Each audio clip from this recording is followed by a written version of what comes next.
Hello and welcome to MAFEC. I am Raghib Naushad and I am the founder of this institution, MAFEC Delhi.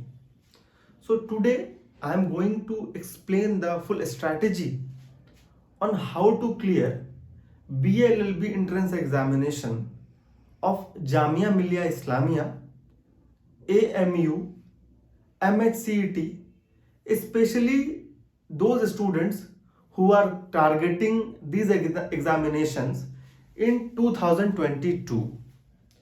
So this session will cover also the other entrance examinations that these central universities conducts, like BA Honors Political Science, BA History Honors, Mass Communication, BCom, BBA, Bachelor in Hotel Management, and this session is going to be conducted bilingually. I will use English as well as Hindi, cause students feel कि जो हिंदी एक ऐसा भाषा है जिसमें अगर समझाया जाए तो और ज़्यादा बेहतर ढंग से इंसान समझ पाता है. तो आइए ज़रा हम सबसे पहले जो नज़र डालेंगे that is on Jamia BLLB entrance examination, and as I earlier said that I will focus on especially in 2020-22 batch कि इस साल हमको कैसे एग्जामिनेशन ये क्लियर करना है. तो आइए सबसे पहली चीज जो एक स्टूडेंट्स के अंदर आना होना चाहिए वो है कि भैया हमको कौन सी एग्जामिनेशन देना है और उस एग्जामिनेशन का रिक्वायरमेंट क्या है. सबसे पहली चीज हमें ये देखना है. अब जैसे अगर मुझे तीर चलाना है तो सबसे पहले मैं क्या देखूंगा कि तीर चलाने के लिए अर्जुन ने क्या किया था. अर्जुन को बोला गया था कि गरम तेल में तुमको तीर चलाना है, देखते हुए कहां, उस मछली की आंख में. और उसने क्या किया, वो देख तो रहा था वो गरम तेल में, जो उबलता तेल था, तेल या गरम पानी जो भी था, और लेकिन एम कहां था, लक्ष्य कहां था, आई ऑफ द फिश. लक्ष्य कहीं इधर उधर नहीं था और उसने उस आई को जो है सीधा तीर वहीं जाकर के लगता है. मतलब ये कि आपका एम जो है ना वो बिल्कुल क्लियर होना चाहिए सबसे पहली चीज. तो आपको पता है कि आपको बीएलएलबी का एंट्रेंस एग्जामिनेशन देना है 2022 में. What is the date today? आज 20 जनवरी 2022 है. अमूमन पहले हम क्या देखते थे कि एग्जामिनेशन जो है बीएलएलबी ऑफ जामिया मिलिया इस्लामिया वो आपका जून महीने में, जुलाई महीने में हो जाया करता था.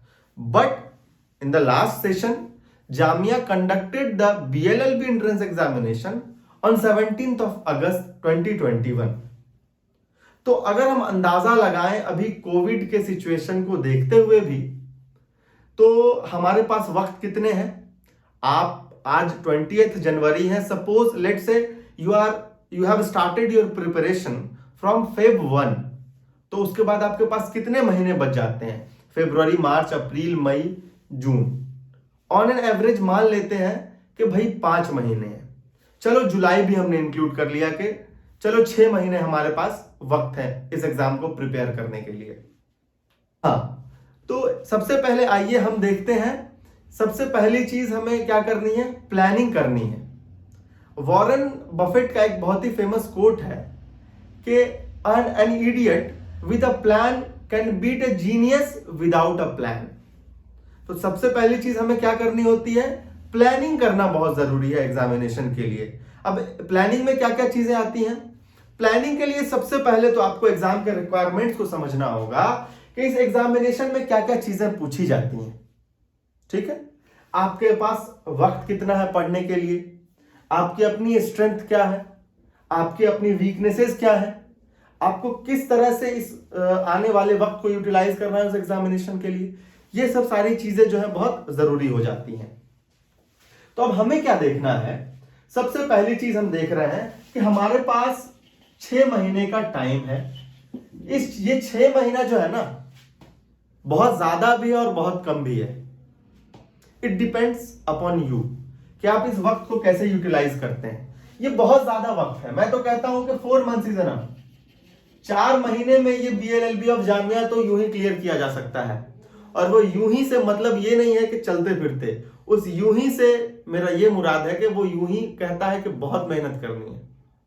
सिंपली अगर कोई ऐसे सोच ले कि हाँ भाई हो जाता है, सर ने कहा था कि 4 महीने में, ऐसे नहीं होगा। बहुत ज्यादा हार्ड वर्क चाहिए आपको उसको करने के लिए।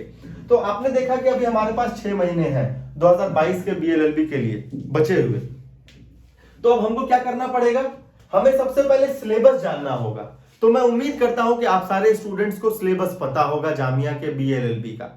अगर सिलेबस नहीं पता है तो वो जामिया के वेबसाइट पे www.jmi.ac.in पे जाके देख सकते हैं। बाकी हमारे इंस्टीट्यूशन का वेबसाइट जो है www.mafecdelhi.org, वहां पे भी जाके आप डाउनलोड कर सकते हैं जामिया के बीएलएलबी के सिलेबस को। अब सिलेबस क्या है, सिलेबस में सबसे पहली चीज है इंग्लिश। पहले देख लेते हैं, ये एग्जामिनेशन जो है 150 मार्क्स का आपका एग्जामिनेशन होने वाला है। कितना? 150। इंग्लिश 30 मार्क्स, जो कि जामिया सिलेबस प्रिस्क्राइब करता है कि इसी पैटर्न पे हम पूछेंगे, जो कि पूछता नहीं है। हम आगे बात करेंगे उससे कैसे टैकल करना है। English 30 marks, current affairs 30 marks, आपका लीगल एप्टीट्यूड 40 मार्क्स, आपका GS general studies 40 marks, maths and reasoning 30 marks, sorry 10 marks. तो आपके कुल मिलाकर के जो है 150 मार्क्स हो गए होंगे। जामिया जो एग्जामिनेशन लेती है निगेटिव मार्किंग भी होता है, और for each correct answer you will be awarded 1 mark, and for each incorrect answer which you have done you will be awarded -0.25 marks. मतलब ये कि 4 क्वेश्चन गलत होंगे तो पूरा का पूरा 1 नंबर आपका डिडक्ट होगा, माइनस हो जाएगा। अब आइए हम आगे बढ़ते हैं। ये आपका प्रॉपर सिलेबस है कि इसी में से आपके एग्जामिनेशन में आने हैं। लेकिन अब अमूमन बच्चा करता क्या है कि बच्चा जाकर के किताब खरीद करके लाता है, 3-4 इंग्लिश की किताब खरीद लिया, करंट अफेयर्स के लिए कोई जीके टुडेज उठा लिया, कोई वेबसाइट उठा लिया, लीगल के लिए कोई किताब जाकर के शॉप से ले आता है, जीएस के लिए ले आता है, मैथ्स रीजनिंग के लिए ले आता है। लेकिन हमने एक बात पहले कही थी आपको कि प्लानिंग इज वेरी इंपॉर्टेंट। तो आपको कोई भी एंट्रेंस एग्जामिनेशन जो होता है वहां पे बच्चों की भीड़ होती है। Approx 10,000 students appear in this examination every year, so there is a tough competition. Only 120 students are selected on the basis of entrance. तो आपको उस 120 के अंदर आना है। तो अब देखिए होता क्या है ना कि हम लोग जब देख लेते हैं कि इतने सारे हमारे सिलेबस हैं, तो हम लोग सोचते हैं कि इसमें सब कुछ पढ़ लें, इंग्लिश में, करंट अफेयर्स में सब कुछ पढ़ लें, लीगल में सब कुछ पढ़ लें, जीएस सब कुछ पढ़ लें। नहीं, क्या पढ़ना है दैट इज नॉट इंपॉर्टेंट, क्या नहीं पढ़ना है दैट इज मोर इंपॉर्टेंट। सबसे पहला काम हमें क्या करना पड़ेगा कि क्या नहीं पढ़ना है, हमें वो चीज निकालनी पड़ेगी। पहले उसको हमें साइड कर देना पड़ेगा, दरकिनार कर देना पड़ेगा। अब सबसे पहला काम जो बच्चे को करना है कि वो सिलेबस देखे। इस सिलेबस खोला, 6 महीने का टाइम है, हाँ भैया 6 महीने में ये सिलेबस हमें कंप्लीट करना है। अब आते हैं दूसरी चीज पे कि सिलेबस तो भैया हमने देख लिया कि हाँ ये सिलेबस है। अब तीसरी जो सबसे इंपॉर्टेंट चीज है वो क्या करना है, वो है PYQ, पास्ट ईयर क्वेश्चंस। ये देखना बहुत जरूरी है। अगर तुमने पास्ट ईयर क्वेश्चंस नहीं देखा है और तैयारी शुरू कर दी है, you are going in the wrong direction. Syllabus उठाइए, सिलेबस देखिए क्या है, फिर पास्ट ईयर क्वेश्चंस देखिए कि ट्रेंड क्या रहा है। क्योंकि ये जो ट्रेंड है ना, हर बार क्या होता है ना कि entrance examination is going to be unexpected for you. जो क्वेश्चन पूछा जाएगा ना, जो आप उम्मीद नहीं करेंगे। 2020 के एग्जामिनेशन का जब आप क्वेश्चन देखेंगे तो उसमें 50 लीगल के क्वेश्चंस हैं। Although के सिलेबस में it is prescribed that only 40 questions will be asked from legal section, तो बच्चों को लगा कि यार they are emphasizing much on legal aptitude. So what they did this year, they asked only 20 questions from legal. Current affairs में उन्होंने क्या किया, हर साल वो क्या करते थे कि वो करीब एग्जामिनेशन के 6-7 महीने पहले का पूछा करते थे। इस बार करंट अफेयर 2 साल पहले का भी पूछ लिया। ठीक है, अब फॉर एग्जांपल ये जीएस है, जीएस में कंप्यूटर वगैरह के क्वेश्चंस पूछा नहीं करते थे। साइंस का क्वेश्चन 5-5, 7-7 क्वेश्चन पूछ लिया 2021 में। कंप्यूटर एंड टेक के क्वेश्चंस पूछ लिए गए। लीगल में 2018 में भर के मुस्लिम लॉ, हिंदू लॉ के क्वेश्चंस पूछे गए, उसके बाद आज तक नहीं पूछा गया।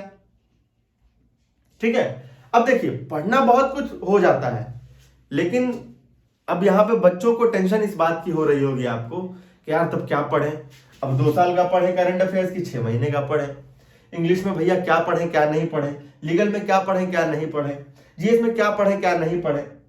तो देखिए आपके पास वक्त लिमिटेड, मैंने बताया कि 6 महीने टाइम है। चलो मान लेते हैं कि भैया हम 5 ही महीने का प्रिपरेशन लेते हैं, 5 मंथ्स के लिए हम प्रिपेयर कर रहे हैं, 5 मंथ में हमें क्लियर करना है।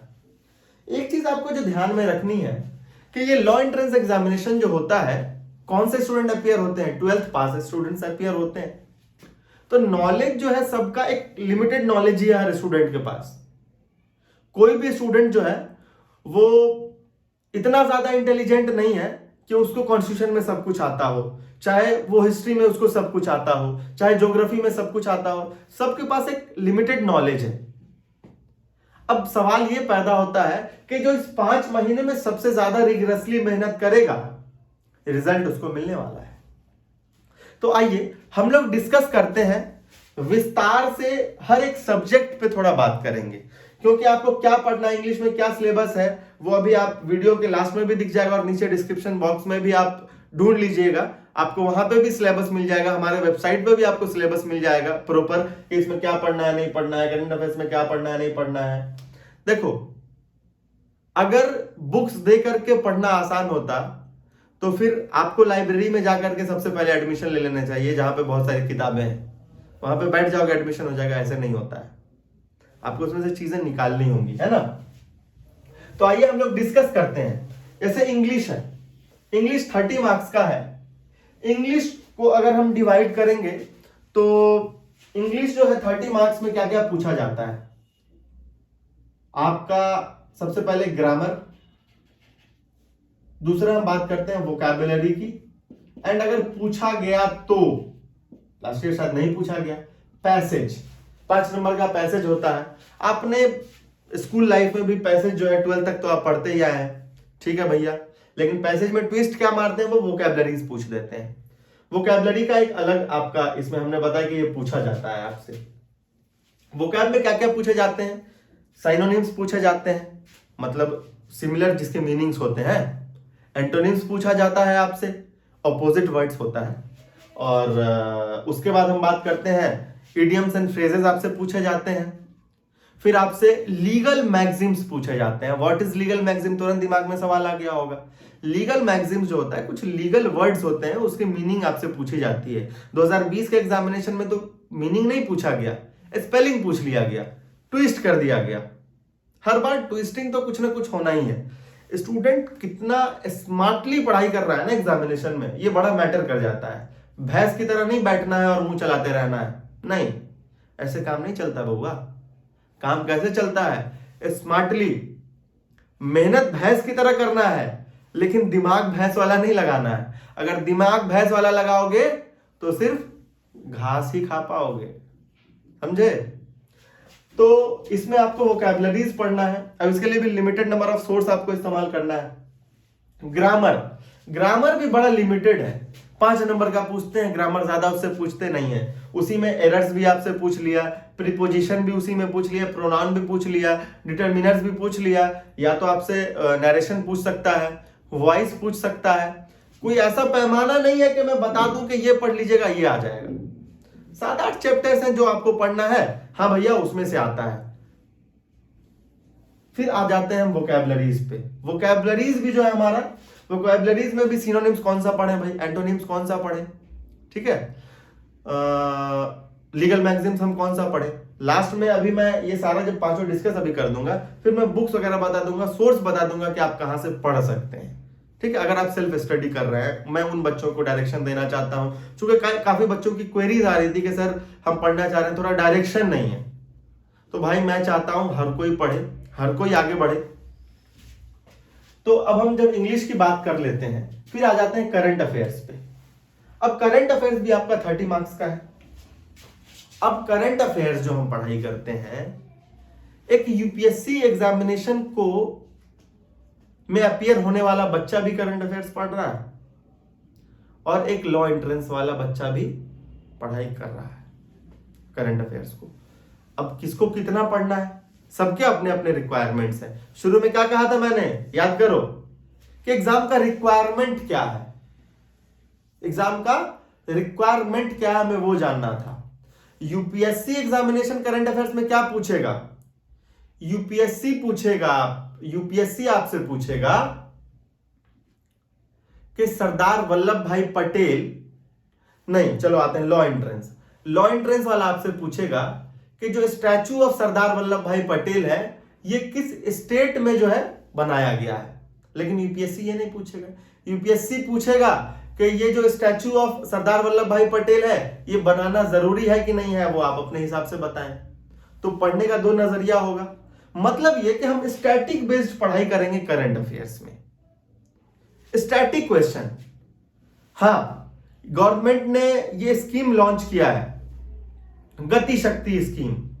अब गति शक्ति स्कीम क्या है, कब लॉन्च किया, कौन सी मिनिस्ट्री ने लॉन्च किया, ज्यादा से ज्यादा ये पढ़ लीजिएगा। कितनी मिनिस्ट्रीज को एक साथ टाई अप करने के लिए बोला गया है, हम वो पढ़ लेंगे। अब करंट अफेयर्स में कोई इशू आ गया, अब एआरटी बिल अभी गवर्नमेंट लेकर के आई है, ठीक है। अब वो गवर्नमेंट बिल लेकर के आई है, दैट इज रिलेटेड टू, अब वो पूछा जाएगा किस चीज से रिलेटेड है। कोई अभी आपका टैब्ल्यू है जो 2000, अभी तो रिपब्लिक डे वाला थोड़ा इशू चल रहा है, तो 2021 में 2021 में कहां कौन से स्टेट को जो है बेस्ट टैब्ल्यू का अवार्ड मिला था, बस इतना पूछा जाएगा। मतलब स्टैटिक बेस्ड आपको पढ़ाई करनी है। तो आपको क्या करना है, आप कोई एक सोर्स उठाइए, कोई एक सोर्स आपको लेना है करंट अफेयर्स के लिए। जीके टुडेज आप उठा सकते हैं, आप स्टडी आईक्यू उठा सकते हैं, आप क्लाउड अफेयर्स उठा सकते हैं। मुझे लगता है कि एमसीक्यूज वगैरह जो है ना 250-300 एमसीक्यूज हो सकते हैं, सब्सक्रिप्शन ले लीजिए, या अगर इधर उधर से कहीं चेप सकते हैं तो चेप लीजिए, ठीक है। 300 उसमें एमसीक्यूज होते हैं, वो एमसीक्यूज आप पढ़ लीजिए, ठीक है। उसको आप एक रूटीन आपको बनाना पड़ेगा, ठीक है, वो पढ़ना पड़ेगा आपको करंट अफेयर्स में। लेकिन गारंटी नहीं है कि वही 6 महीने पुराना पढ़ के आ जाए, क्योंकि लास्ट ईयर तो 2 साल पुराना आया है। अब उस इनएविटेबिलिटी से हम कैसे बचें, उससे कैसे बचेंगे, तो उसको बताने के लिए मैं लास्ट में मंत्र बताऊंगा टेस्ट का, मॉक टेस्ट्स का, जो आपको लगाना बहुत जरूरी होता है किसी भी एग्जामिनेशन में। Mock test plays a very crucial role. तो करंट अफेयर जो है यूजुअली 6 से 7 महीने पुराना आता है एग्जामिनेशन से। तो मैं तो बच्चों को कहता हूं, मैं अपने स्टूडेंट्स को जो पढ़ाता हूं, तो मैं कहता हूं कि यार जो हम लोग पढ़ाते भी हैं उनको तो हम नवंबर से पढ़ा देते हैं। नवंबर पुराने साल से पढ़ाया और जून जुलाई अगस्त तक लेकर के चले जाते हैं। लेकिन पहले का भी आ गया, तो पहले वाले को ओवरकम करने के लिए ज्यादा से ज्यादा क्वेश्चंस हमको सॉल्व करने होंगे। मॉक टेस्ट वगैरह लगा लिया कीजिएगा, वो बेटर होगा। जितना ज्यादा प्रैक्टिस भी कर लीजिएगा, क्योंकि practice makes a man perfect. Practice नहीं कीजिएगा कोई फायदा है नहीं, कुछ भी नहीं होना है। कितना भी पढ़ लो, कितना करंट अफेयर्स पढ़ लो, पढ़ोगे ना तुम भूल जाओगे, 4 दिन बाद भूल जाओगे, 1 वीक बाद भूल जाओगे। तो रिवीजन बड़ा इंपॉर्टेंट हो जाता है। आइए अभी हम देखते हैं लीगल एप्टीट्यूड। लीगल एप्टीट्यूड जो है 40 मार्क्स का आपसे पूछा जाता है। इसका भी एक भैया एक पैमाना है, एक दायरे में ही पूछा जाता है लीगल एप्टीट्यूड। लीगल एप्टीट्यूड में आपसे सवाल जो है फैक्ट्स एंड प्रिंसिपल के क्वेश्चन पूछे जाते हैं, जो आजकल थोड़े कम आ रहे हैं। जामिया के बीएलएलबी की अगर हम बात करें तो एएमयू सवाल ही नहीं पूछता है। ये एएमयू तो 100 मार्क्स का होता है। मेरा ये कहना है कि तुम जामिया की तैयारी करो, एमएससीटी तुम्हारा क्वालिफाई होगा। हमारा शालिनी अफरोज हमारी स्टूडेंट थी लास्ट ईयर, जामिया नहीं हो पाया उनका, लेकिन एमएससीटी में 122 नंबर आया उनका, शायद बहुत अच्छा रैंक लेकर के आई। वारिस वो तो जामिया भी क्वालिफाई किया, एमयू भी किया, एमएससीटी में उसके 120 मार्क्स आए थे। तो तैयारी एमएससीटी का किया नहीं, किया सिर्फ एक ही, लेकिन क्वालिफाई कर गया। तो आपको अलग अलग एग्जामिनेशन के लिए अलग अलग तैयारी नहीं करनी है, तैयारी एक ही करनी है। करंट अफेयर्स पढ़ रहा है, हो गया, सबके लिए इनफ है। इंग्लिश पढ़ लिया, सबके लिए इनफ है। लीगल पे आ जाते हैं। थोड़ा लीगल जो है एएमयू से वेरिएट करता है हमारा जामिया वाला। इसमें फैक्ट एंड प्रिंसिपल के क्वेश्चन पूछे जाते हैं, फिर आपसे लीगल जीके पूछा जाता है, फिर उसी में मान लीजिए आप असर्शन रीजनिंग के क्वेश्चन पूछे जाते हैं, उसमें आपको स्टेटमेंट एजम्पशन से क्वेश्चन पूछे जाते हैं, आपको उसी में जो असर्शन रीजनिंग ही है उसी में थोड़ा सा लीगल बेस्ड भी क्वेश्चन दे देते हैं। तो हाँ भैया, इसके लिए आपको लीगल एप्टीट्यूड पढ़ना पड़ेगा। एक कंसेप्ट जानना आपके लिए ज्यादा जरूरी है, कंसेप्ट थोड़ा जानना बहुत जरूरी है, अगर नहीं जानिएगा तो बड़ा मुश्किल है। और ये लीगल जो है ये बच्चों की जान है, मतलब जो बंदा पढ़ता है, मैं अपने स्टूडेंट्स को तो यही कहता हूं कि भैया ये लीगल 40 है, हमको इसमें 35 प्लस लाना है, क्योंकि जामिया का जो आपका एग्जामिनेशन है उसका कट ऑफ अगर मुस्लिम्स की बात करें 50% है। 150 में 75 मार्क्स लाइए, एग्जामिनेशन क्वालिफाई करेंगे आप। जनरल के लिए इस बार भी जो कट ऑफ गया 89 कट ऑफ है, लास्ट ईयर भी 89 कट ऑफ फर्स्ट लिस्ट में जनरल में, मतलब उनका भी 80 नंबर पे काम हो जा रहा है सेल्फ फाइनेंस तक में। 50% 55% बस मार्क्स लाना है आपको और जामिया में आपका सिलेक्शन हो रहा है। इतना कम मार्क्स लाना पड़ता है, उसके बाद बच्चे नहीं ला पाते हैं। पढ़ते नहीं हो तो होगा कहां से यार। और अब मुस्कुरा रहे हो, ठीक है मुस्कुराओ। हाँ, अब लीगल एप्टीट्यूड की जो हम बात कर रहे थे, फैक्ट एंड प्रिंसिपल में आपको क्या क्या पढ़ना होता है। अब थोड़ा सा बैकग्राउंड जानते हैं, लीगल में क्या क्या सब्जेक्ट्स हम देखने होते हैं हमें। सबसे पहला है कॉन्ट्रैक्ट। अब कॉन्ट्रैक्ट भैया लॉ स्कूल में भी बच्चा पढ़ रहा है कॉन्ट्रैक्ट, बट आपको डीपली नहीं पढ़ना है। You will have to know just the concept whatever is given in contract act. तो अगर कोई आप कोचिंग में पढ़ रहे हैं तो बेटर है, अगर आप सेल्फ स्टडी कर रहे हैं वो भी बेटर है, अगर आप सही डायरेक्शन में पढ़ाई कर रहे हैं। कोई भी बढ़िया मटेरियल अगर आपको मिल जाता है, लीगल एप्टीट्यूड, वहां से कंसेप्ट्स देखिए कॉन्ट्रैक्ट के, क्वेश्चंस उस पर सॉल्व कीजिए।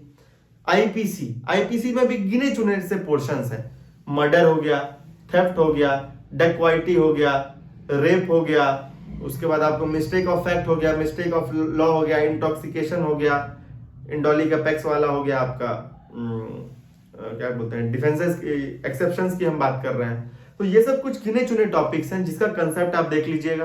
फिर आपको जरूरी एम्फसाइज क्या करना है फैक्ट एंड प्रिंसिपल के लिए, जितना ज्यादा क्वेश्चंस आप सॉल्व कर पाएंगे, जितना ज्यादा क्वेश्चन सॉल्व कर पाएंगे उतना ज्यादा आपके लिए बेटर होगा। फिर आता है लीगल जीके। अब लीगल जीके में फिर कुछ भी पूछेगा, कुछ भी पूछेगा।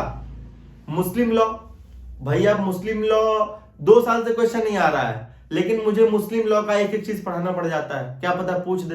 हिंदू लॉ एक एक चीज पढ़ाना पड़ता है, क्या पता पूछ दे। तो आपको भी पढ़ना है, और वो तो कंसेप्ट जानना ही जानना है। दूसरी बात क्या करना है, the very important thing is that you will have to practise more and more number of questions.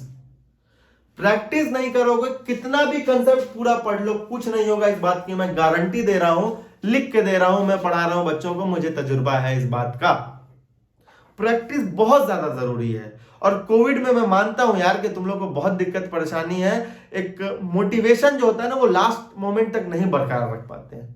चलो इमोशन में मैं नहीं बहूंगा अभी, पहले आओ इस पे। ये हो गया आपका लीगल में, लीगल जीके हो गया। बाकी fact and principle, assertion reasoning के कंसेप्ट्स हैं वो आप पढ़ लीजिएगा। स्टेटमेंट एजम्पशन वगैरह है जो भी बुक्स में देख लीजिएगा, स्टेटमेंट कंक्लूजन वगैरह आता है वो आता है इसमें। फिर आता है जीएस। अब जीएस में भी देखो ट्विस्ट मारा इस बार, पॉलिटी से खूब सवाल पूछा 2020 में। जीएस में होता क्या क्या है, polity, history, geography, economy, science, computer and technology, ठीक है, एंड मिसलेनियस। कुछ भी मिसलेनियस मतलब कुछ भी पूछूंगा मैं। अब क्वेश्चन सेटर को तो आप छोड़ नहीं सकते हो कि भैया आपने ये क्यों पूछ लिया, वो कुछ भी पूछेगा आपसे, आप क्या कीजिएगा, कुछ नहीं कर पाइएगा। तो ये बड़ा जरूरी चीज है कि जीएस में जो है ना आपको, अब ये कैसे जीएस को हम इशू को जीएस के ठीक करेंगे, जीएस के इशू को ठीक करेंगे नंबर ऑफ क्वेश्चंस सॉल्व करने से, ठीक है। अगर आप किसी कोचिंग इंस्टीट्यूशन में पढ़ रहे हैं तो वहां पे आपको एक, ठीक है, एक प्लानिंग के साथ हिस्ट्री पढ़ाएंगे, एंशिएंट, मिडिएवल, मॉडर्न पढ़ा देंगे, ऑलराइट। आपको पॉलिटी पढ़िएगा, शुरू से लेकर के लास्ट तक कंसेप्ट बताएंगे। मेरे हिसाब से कंसेप्ट जानना ज्यादा जरूरी है अगर पॉलिटी वगैरह में आप पढ़ते हैं। हिस्ट्री में भी अगर आप पढ़ाई कर रहे हैं कंसेप्ट जानना जरूरी है, इकोनॉमी में भी कंसेप्ट जानना जरूरी है। सिर्फ प्रैक्टिस से नहीं होगा, पहले आपको कंसेप्ट जानना जरूरी होगा, उसके बाद आप प्रैक्टिस पे आइएगा, क्योंकि प्रैक्टिस में फिर भूल जाइएगा आप। कंसेप्ट एक बार माइंड में बैठ जाता है ना कि okay okay okay okay, article 61 of the constitution talks about the impeachment motion of president, and what is impeachment? It is the removal of the president by the parliament. दिमाग में आ गया कि हटाया जाता है प्रेसिडेंट को, ये प्रोविजन है। अच्छा अच्छा, ठीक है ठीक है ठीक है ठीक है ठीक है, ये 61 में अवेलेबल है। Okay all right. Pardoning power, अच्छा प्रेसिडेंट का 72 है, ठीक है। 161 है गवर्नर का शायद, तो हाँ चलो ठीक है, पार्डन करते हैं। तो कंसेप्ट अगर जैसे आपको मालूम है ना, तो सारी चीजें खुल के आपके सामने आ जाएगी, फिर उस चीज को भूलिएगा नहीं। तो पहले कंसेप्ट आपको कंप्लीट करना है, पॉलिटी आपको पढ़ना है। लेकिन अब पॉलिटी भी कैसे पढ़ना है ये भी बता देता हूं। अब आपको ये नहीं पढ़ना है कि why right to property was removed from part 3 of the Indian Constitution. What you will have to study is that you will have to just study that by which constitutional amendment act right to property was removed from part 3. Why right to property was made a legal right. समझ गए चीजों को? You will not have to study that Keshavananda Bharati versus state of Kerala के facts क्या हैं। आपको बस इतना पढ़ना है कि this Keshavananda Bharati case is related to, that is related case में बोला क्या गया था, बस एक लाइन, बेसिक स्ट्रक्चर की बात की गई थी। Secularism was held as a basic feature of the Indian constitution, ये कहा गया था। फेडरलिज्म कहा गया था कि बेसिक स्ट्रक्चर है। लार्जेस्ट नंबर ऑफ जजेस के बेंच बिठाए गए थे उस केस में, 13 जजेस थे, वो जानना है। ठीक है, तो जो इंपॉर्टेंट स्टैटिक बेस्ड चीजें हैं वो जानना है आपको। आप फंडामेंटल राइट के लिए अब पढ़ने के लिए लक्ष्मीकांत नहीं उठा लेंगे हम, वो यूपीएससी का बच्चा पढ़ रहा है कि लक्ष्मीकांत में एकदम हाँ भैया हम एकदम पढ़ने लगे कि पहले कॉन्स्टिट्यूएंट असेंबली को देख रहे हैं कि अच्छा ये डिबेट चला था उसमें, फिर ये फंडामेंटल राइट करने लगा। इमोशन पे कंट्रोल करना, मन करेगा पढ़ने का, मन करेगा समझने का, नहीं पढ़ना है हमको उस वक्त। हमें जो इंपॉर्टेंट लग रहा है सिर्फ उतना ही पढ़ना है। हमें जानना है कि हीबियस कॉर्पस, चाहे आपका सट्टेदारी हो गया, क्यो वारंटो हो गया, मेंडेमस हो गया, ठीक है, प्रोहिबिशन हो गया, जो भी आपके रिट्स हैं, आपको थोड़ा थोड़ा सा कंसेप्ट उसमें भी जान लेना है। ठीक है, अब एक और चीज ये है कि अगर आपके पास टाइम है तो आप थोड़ा सा कंसेप्ट्स अंदर भी कंसेप्चुअल क्वेश्चंस पे आप जा सकते हैं। मैं 2021 का क्वेश्चन अभी है नहीं पास में, वरना मैं डिस्कस करता कि कुछ कुछ क्वेश्चन जो आपको दिए गए ना 2021 में वो वैसे ही दिए गए कि कंसेप्चुअल क्वेश्चंस दे दिए गए। मतलब प्रेसिडेंट का पावर है और उसमें से कौन कौन से पावर है पूछ दिया, बोला कि कौन इसमें से पावर नहीं। ये यूपीएससी लेवल का क्वेश्चन है, लेकिन क्वेश्चन दे दिया गया, क्या करेंगे? तो इसलिए कंसेप्चुअल क्लैरिटी को एकदम रखिएगा, सिर्फ प्रैक्टिस से नहीं होगा। जब तक कंसेप्ट क्लियर नहीं होंगे नहीं होने वाला है। मैं किसी और क्लास में आपसे क्वेश्चन भी डिस्कस करूंगा, मैं उसमें जरूर आपको बताऊंगा कि किस तरह से जो है हमको क्वेश्चंस को डील करना है और क्या क्या क्वेश्चंस थोड़े चेंज करके पूछे जाते हैं। चलो इसी बीच आपको कमेंट करना है, मैं एक सवाल पूछ रहा हूं, जरा देखता हूं कि बच्चे बता पाते हैं कि नहीं। एक नॉर्मल सा लीगल का क्वेश्चन है, कमेंट बॉक्स में आप जरा लिख के दे दीजिएगा। चलिए पॉलिटी से ही सवाल पूछा जाए आपसे। पॉलिटी से सवाल ये है कि fundamental duties were added in the Indian constitution by which constitutional amendment act. Comment box में जरा लिख करके बताइए। ठीक है, अब जाकर के ये नहीं आपको पढ़ने लगना है कि फंडामेंटल ड्यूटीज को at the time of commencement of constitution क्यों नहीं ऐड किया गया, बाद में ऐड करने की क्यों जरूरत पड़ी, ये सब मत पढ़िएगा। ठीक है, लक्ष्मीकांत मत उठाइएगा, कोई भी स्टैंडर्ड बुक उठाइए।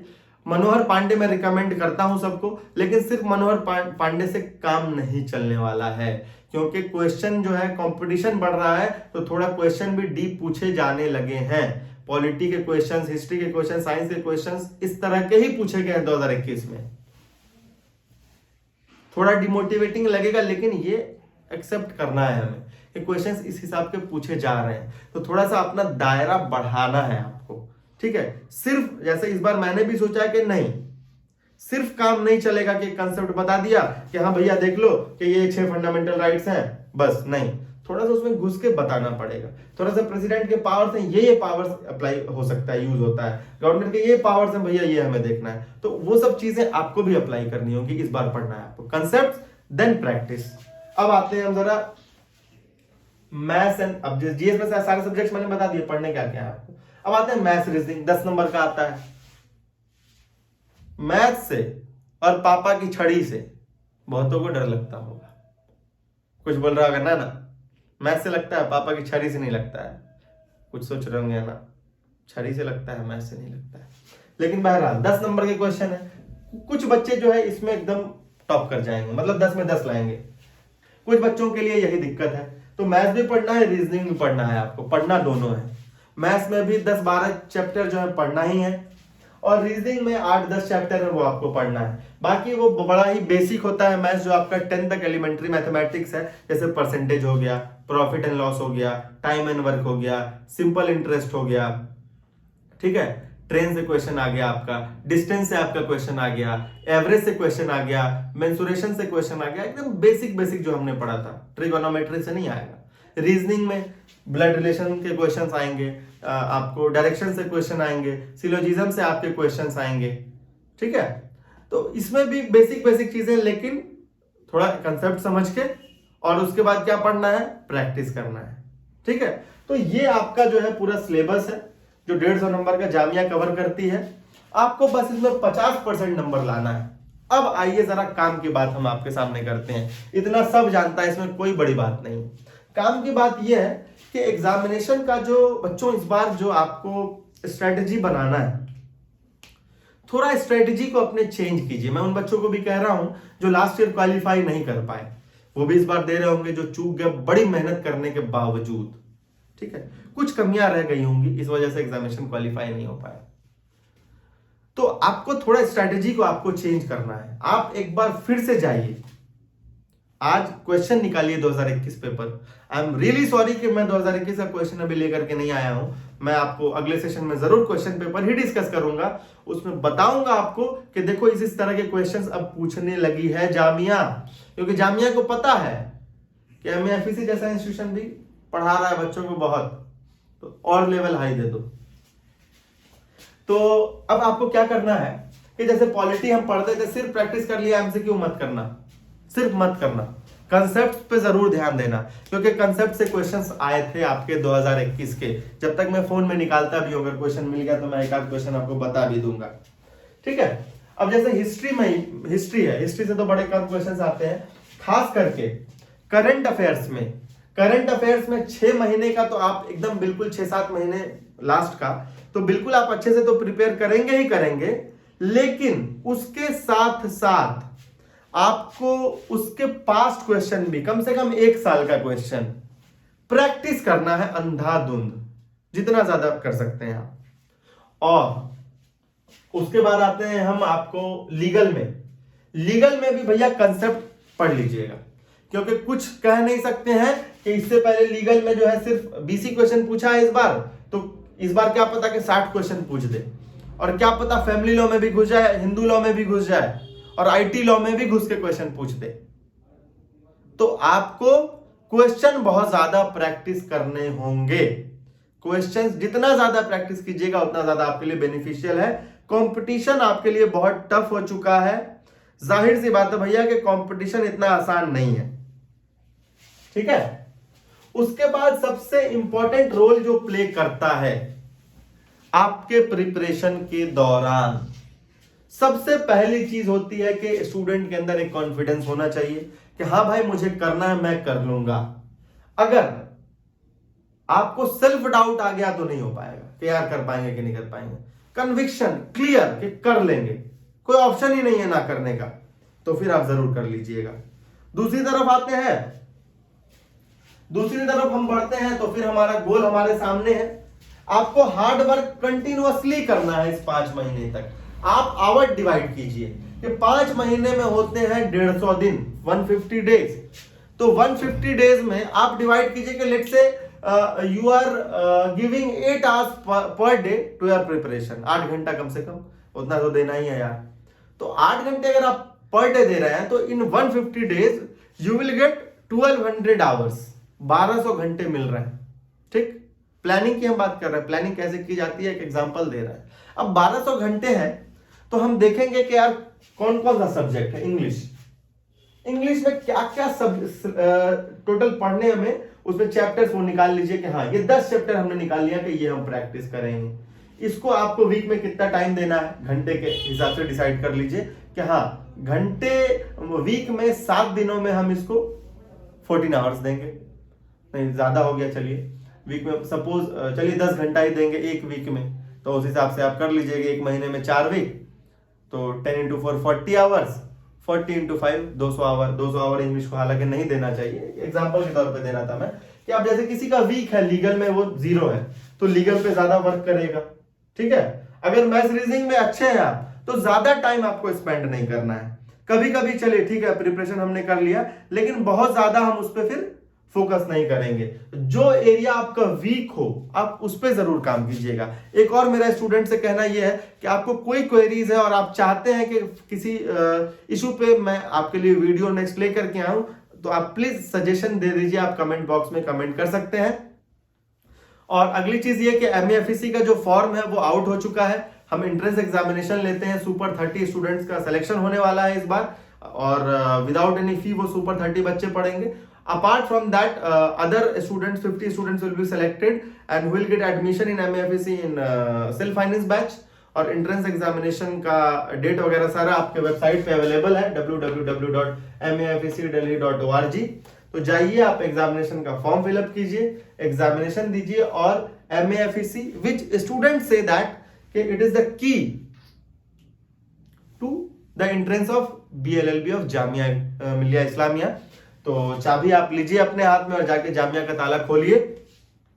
और इसके साथ साथ अब हम बात कर रहे थे कि दूसरे एंट्रेंस के बारे में मैं बताऊंगा, पॉल साइंस के बारे में बताऊंगा, हिस्ट्री के बारे में बताऊंगा। तो पॉल साइंस जब लॉ की तैयारी कर लोगे ना, तुमने इतना पॉलिटी पढ़ लिया है ना, तुमने इतना इंग्लिश पढ़ लिया, तुमने मैथ्स पढ़ लिया, तुमने GS पढ़ लिया, उसके लिए कोई एक्स्ट्रा तैयारी मत करना। हिस्ट्री के लिए थोड़ा सा वर्ल्ड हिस्ट्री एक्सटेंडेड सिलेबस है वो देख लेना। होटल मैनेजमेंट कुछ नहीं देखना है, बीकॉम के लिए कुछ नहीं देखना है, बस सब में नंबर का फेर है। 40 नंबर का मैथ्स एंड रीजनिंग पूछ देंगे बीकॉम में, यहाँ 10 नंबर का पूछेंगे। ठीक है, तो अगर आप ये तैयारी कर लोगे ना तो कोई भी एंट्रेंस एग्जामिनेशन क्वालिफाई कर सकते हैं। हमने फर्स्ट सेशन में जो है हमारे लगभग 70-75 बच्चे थे। ठीक है, टोटल जिनका सिलेक्शन हर जगह हुआ था। BLLB जामिया में 28-29 बच्चे हुए थे, AMU में हुए थे 15-16 बच्चे उस साल, बाकी सारे कोर्सेज में हो गया था जो रह गया था। सेम इस साल भी हुआ है कि हर बच्चा एटलीस्ट जामिया या AMU में तो पढ़ ही रहा है। तो प्रिपरेशन अगर इसकी करोगे BLLB की, ये प्रिपरेशन अगर रखोगे तुम, तो तुम कोई भी एंट्रेंस क्वालिफाई कर सकते हो जामिया का। एटलीस्ट मैं यकीन के साथ कह सकता हूं अगर तुमने मेहनत से किया है तो कोई भी ऐसा बच्चा नहीं है जो बचा होगा। चाहे इस बार के भी स्टूडेंट्स हैं, हमारे स्टूडेंट्स भी वीडियो देख ही रहे होंगे, हर स्टूडेंट ने कहीं ना कहीं तो अपना सिक्का जमा लिया है, और स्टूडेंट बताता भी नहीं है, मिठाई खिलाना तो दूर की बात। तो आप लोग इस तरह से पढ़ाई कीजिए। बाकी आप वीडियोस के लिए सजेशन बॉक्स में बता दीजिए नीचे कमेंट बॉक्स में, मैं उस वीडियो को जरूर आगे आपके लिए लेकर के आऊंगा। तब तक के लिए मैं मैं रागिब नौशाद आपसे विदा लेता हूं। सावधान रहें, सतर्क रहें। और दूसरी बात यह कि हमारा कोचिंग जो है वो इस बार ऑनलाइन कोचिंग होने वाला है, तो देश के किसी भी कोने से बच्चा जुड़ सकता है हमसे। कश्मीर का भी जुड़ सकता है, कन्याकुमारी से भी जुड़ सकता है, गुजरात से भी जुड़ सकता है, राजस्थान से भी जुड़ सकता है, गुजरात से भी जुड़ जाएगा, महाराष्ट्र से जुड़ सकता है, छत्तीसगढ़ से जुड़ सकता है, गोवा से जुड़ सकता है, और कोई छूट गया क्या? हर जगह से जुड़ सकता है। तो और बाकी जो सेल्फ स्टडी भी कर रहे हैं बिल्कुल कीजिए आप, और लेकिन कंसिस्टेंसी बरकरार रखिए, मोटिवेशन अपना लो मत होने दीजिएगा, एकदम बढ़ा के रखना है। नंबर ऑफ क्वेश्चन जितना ज्यादा सॉल्व कीजिए, पहले कंसेप्ट क्लियर कीजिए, फिर मॉक टेस्ट लगाइए, बहुत इंपॉर्टेंट है। कहीं का भी आप मॉक टेस्ट ले सकते हैं। और बाकी ऑल द बेस्ट, अच्छे से प्रिपरेशन करें आप। मैं फिर आपसे मिलूंगा अगले लेक्चर में किसी अगले नए वीडियो के साथ। तब तक के लिए अच्छा वो वाला भी कर देते हैं, बाकी लोग जो बोलते हैं, हाँ जल्दी जल्दी लाइक कमेंट शेयर इसको करते रहें ताकि ज्यादा लोगों तक ये पहुंच पाए। कर दो यार, व्हाट्सएप पे भेज दो, टेली में भेज दो, कहीं और भेज दो, ठीक है। ओके, अल्लाह हाफिज।